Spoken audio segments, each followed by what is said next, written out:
Hey everyone, wanted to shoot a video today.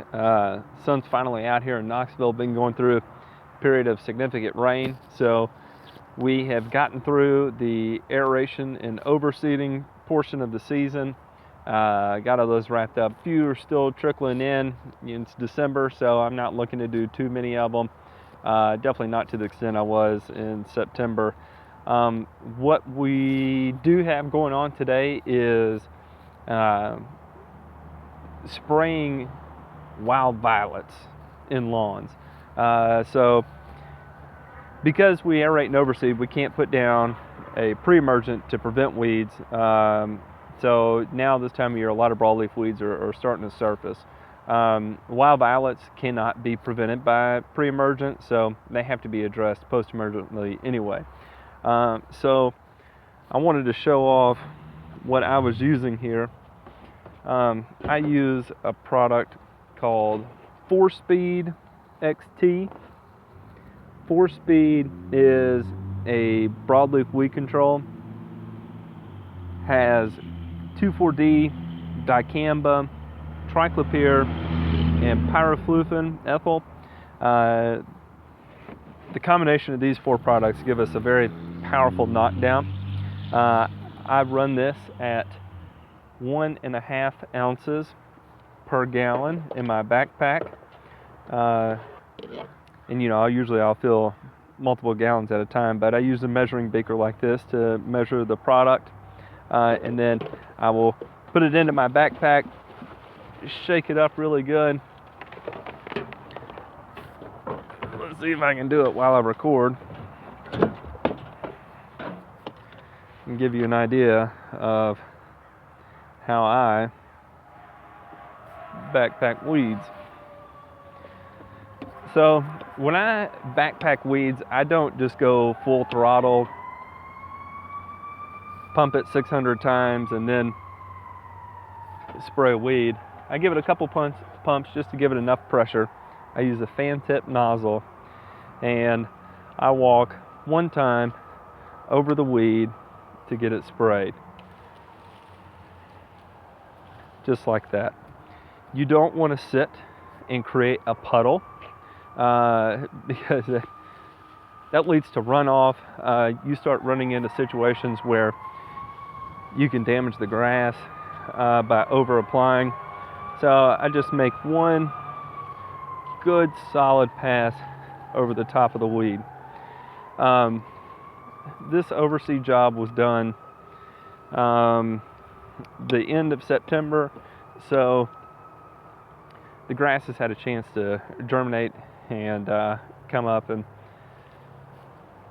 be mowed a couple times, so it's safe to go ahead and spray the weeds. Typically, your general rule of thumb is do not spray newly seeded grass until it has been mowed twice.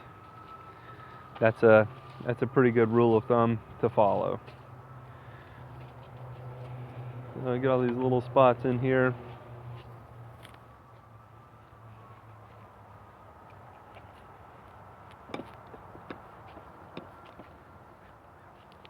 I like to do a pass around the outside first when I'm spot spraying, so then I can move to the inside and focus on it. You can see in some of these areas in here where the Bermuda grass was. Unfortunately, at the time of seeding, it outcompeted the fescue, so it didn't come up very well. And the best way, what's going to happen is as the Bermuda continues to go dormant, more and more of the fescue will come up. Maybe in spring, another light seeding can be done in these areas to encourage germination and ultimately build turf density. I'm not a big fan of trying to control Bermuda grass in the Knoxville area because it is so prevalent. Really, it should be a turf type here, but that comes down to one, customer preference, and two, a bit of the culture that's been established here. Everybody wants fescue for the year-round color, which isn't a bad idea, but come summertime, you lose a lot of it. A lot of Bermuda starts to work its way in, and then it becomes difficult to maintain year after year. So, in a perfect world with unlimited budgets, we could put every lawn on a Bermuda maintenance program, but triclopyr is about the most affordable thing we can run now, and so that's what I run in spring as a weed control to help control it. Oh, look at this, we got Christmas lights over the top. I don't want to mess that up. I'll go around to the other fence.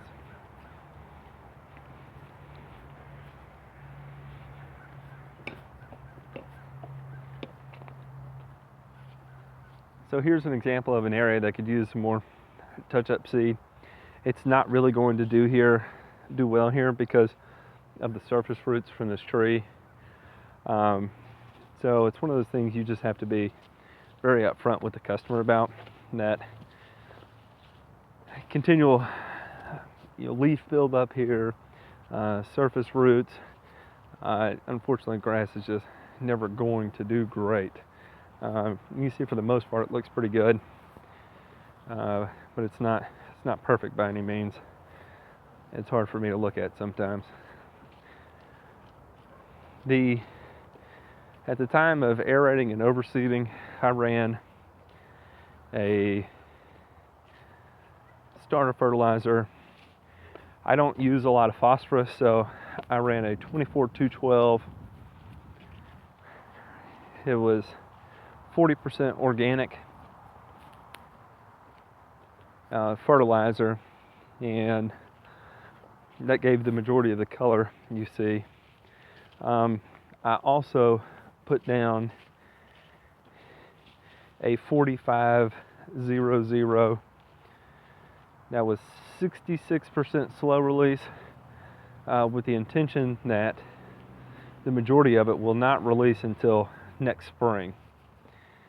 So, that being said, with it releasing next spring, the only thing I have to do in the springtime is when I run my liquid applications of pre-emergent, I can put in about a pound of U-Flex in my tank and some molasses to really jumpstart everything. Unfortunately, this is a popular turnaround spot for a mower here, and that's why this continues to die like that. It's not really avoidable. As you can see, the pattern that it follows right there, where the mower causes a little damage. That's the curse of a commercial mower, right? The weight. We'll go around, we'll hit everything on the edges first, and then work our way through the center of the yard. I'm a fan of the fan tip because it distributes the pattern so well. Cone tips in jet nozzles, that single solitary blast does not, it's too inconsistent, and it's very touchy and easy to do damage.